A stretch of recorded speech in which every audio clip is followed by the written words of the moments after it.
Hey, third grade, this is your math video for lesson 7.10.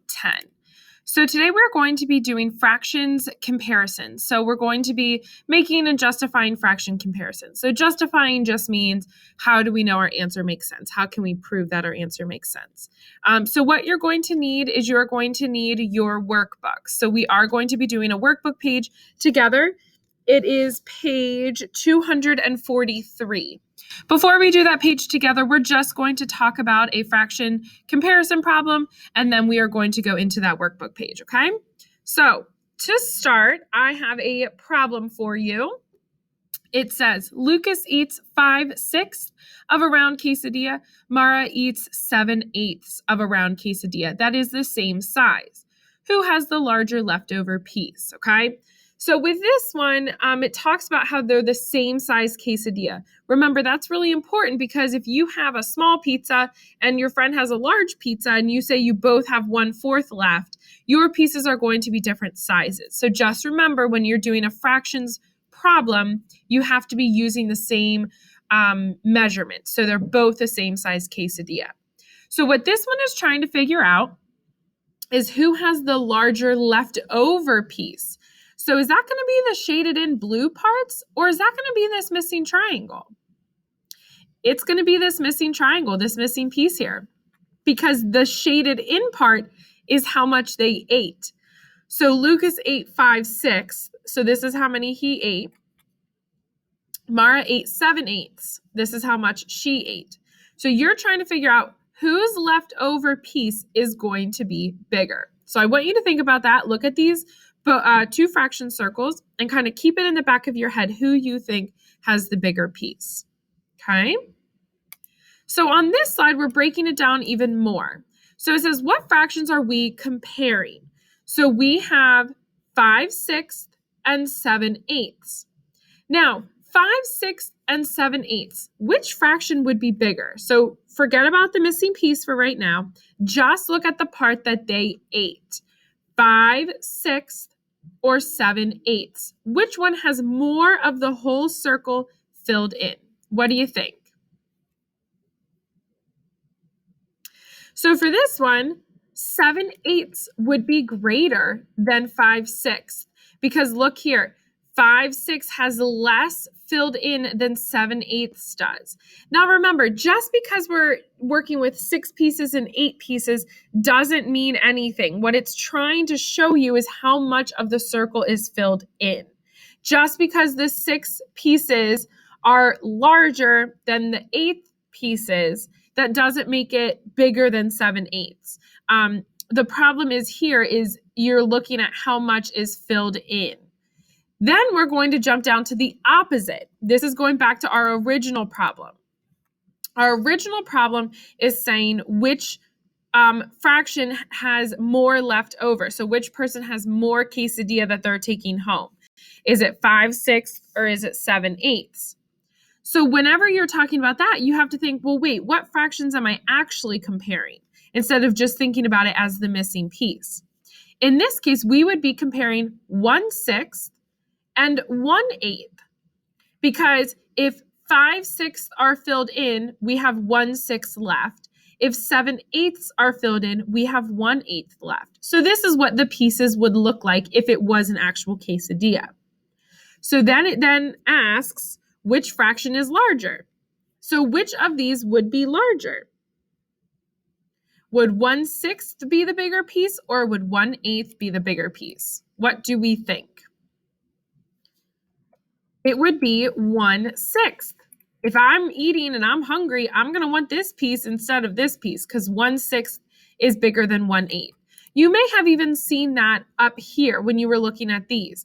This slice looks bigger than this slice does.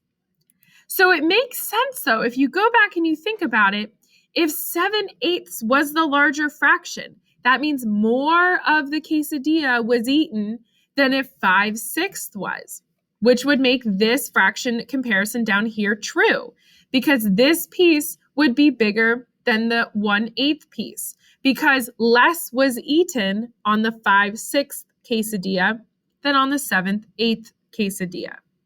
So that's how we can compare fractions. We can go back and forth between those different fractions.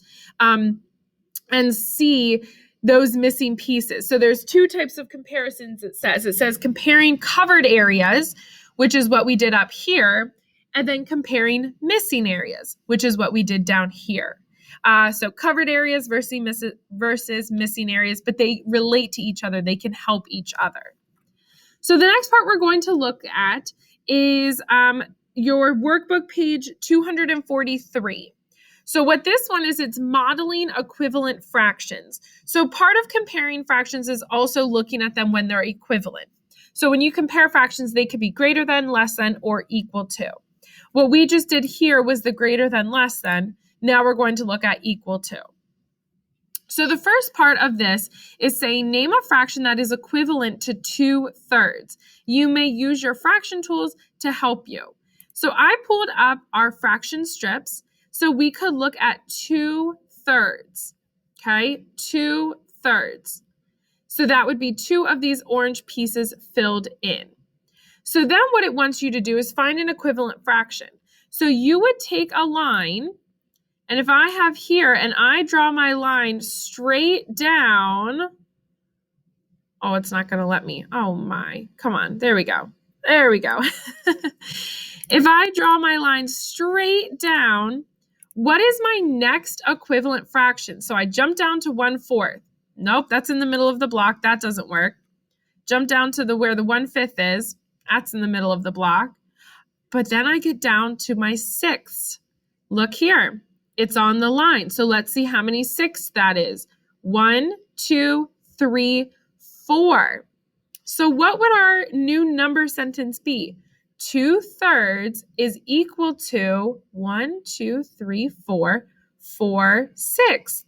So on your workbook page, you can write 4/6 right next to 2/3. So 2/3 is equal to 4/6. Okay. So write that on your workbook. Remember, we are on page 243. So then the next part is having you showing them on number lines. So it says show that your number sentence is true with number lines, fraction strips, and fraction pieces. So on your 2 number lines, we have to practice partitioning or dividing the number line. So the first one we need to do into thirds.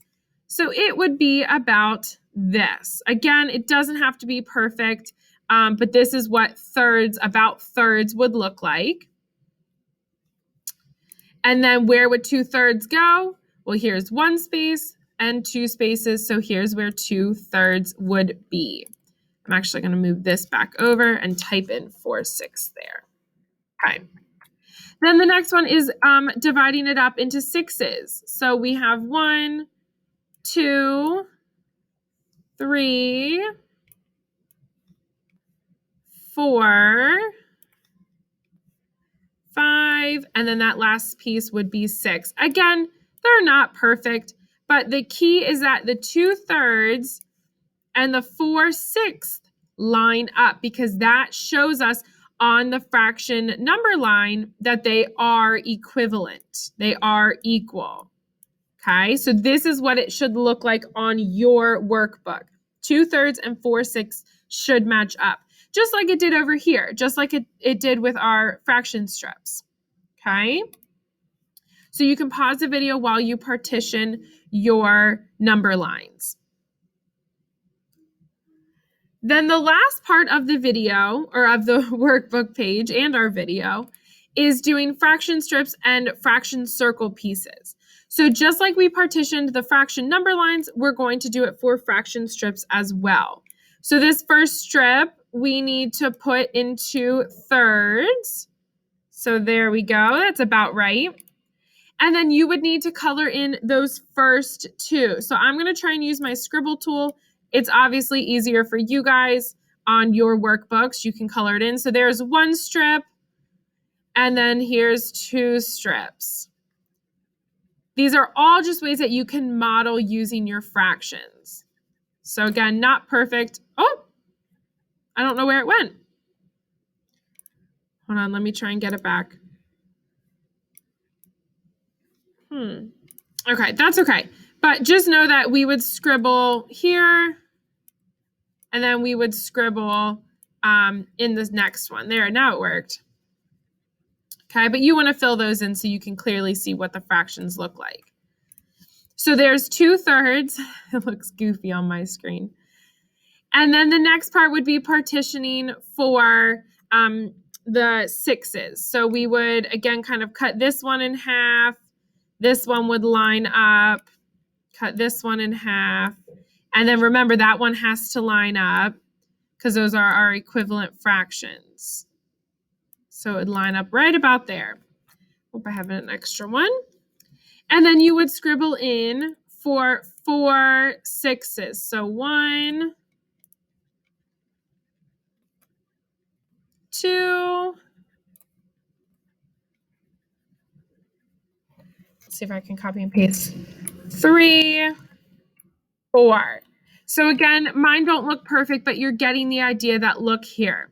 They are equivalent. The same amount is filled in, just like it looked like on here, 2/3 and 4 6s. The last part is doing fraction circle pieces. There is no way Miss Kiefer can draw that. You saw how well I did with the scribble tool. So I included pictures for you to see so you could copy the pictures down onto your fraction circles.